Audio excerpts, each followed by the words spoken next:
اللہ ताला ने निस्बी रिश्ते की तरह ससुराली रिश्ते को भी अपनी नेमत शुमार फरमाया है। निकाह की बरकत से अल्लाह रब्बुल इज़्ज़त ने लड़का और लड़की को सास ससुर की शक्ल में एक और माँ बाप अता किए हैं। गो के बाज़ हकूक़ में हकीकी वालिदैन और सास ससुर के हकूक़ में फ़र्क है, ताम शरीयत मुतारा ने उनके साथ अखलाक़ी एतबार से हुस्न सलूक का पाबंद किया है। नेज़ मुसलमान माशरे को आपस में मोहब्बत और उल्फत के साथ रहने का हुक्म दिया है। मियाँ बीवी में से हर एक को इखलाकन एक दूसरे के बड़ों के साथ हुस्न सलूक को एहतराम करने का पाबंद किया है। अगर वो अल्लाह ताला की रज़ा के लिए अपने हकीकी वालिदैन की तरह अपने सास ससुर की इज्जत और एहतराम करें तो यह उनके लिए दुनिया में बासे खैर व बरकत और आखिरत में बासे अजर सवाब होगा। और अच्छे इखलाक का तकाजा भी यही है। इसी तरह सास ससुर भी अपनी बहू दामाद पर अपनी हकीकी बेटी बेटे की तरह शफकत करें, उनके साथ अपनी बेटी और बेटे की तरह प्यार और मोहब्बत से पेश आएं, हर एक दूसरे के हक की अदायगी का एहतमाम करें, तो इंशाअल्लाह घर का माहौल ठीक हो जाएगा।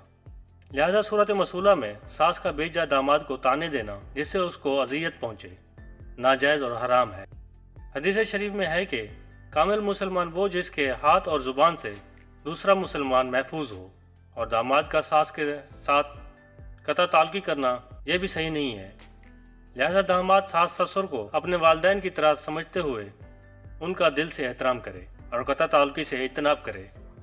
जहाँ तक बात है कि वालिदैन के हकूक़ मुकद्दम रखे जाएं या बीवी के, तो इसमें यह जहन नशीन रखना चाहिए कि अल्लाह ताला ने दोनों को अलग अलग रुतबात और हैसियत दी है और दोनों को अलग अलग मकाम अता फरमाया है।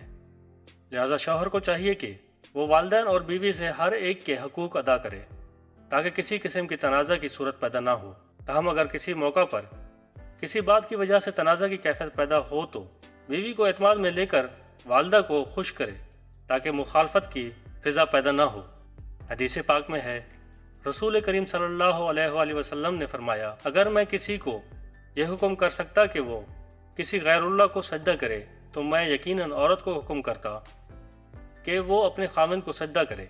एक और हदीस पाक में है, हज़रत अनस रज़ी अल्लाह अन्हु कहते हैं कि रसूल करीम सल्लल्लाहु अलैहि वसल्लम ने फरमाया, जिस औरत ने अपनी पाकी के दिनों में पाबंदी के साथ पाँचों वक्त की नमाज पढ़ी, रमज़ान के अदा और कज़ा रोज़े रखे, अपनी शर्मगाह की हिफाजत की और अपने खामिद की फरमा बरदारी की, तो उस औरत के लिए यह बिशारत है कि वो जिस दरवाज़े से चाहे जन्नत में दाखिल हो जाए।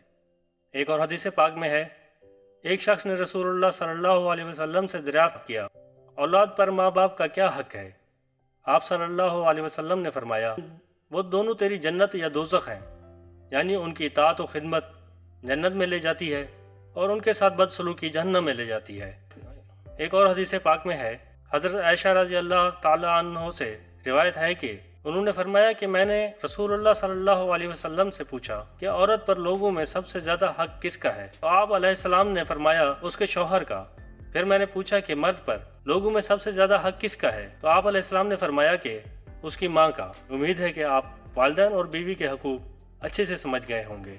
मज़ीद इस्लाही वीडियोज़ देखने के लिए हमारे चैनल को सब्सक्राइब कर लें। इंशाअल्लाह ऐसी अच्छी और इस्लाही वीडियोज़ हम आप तक पहुँचाते रहेंगे।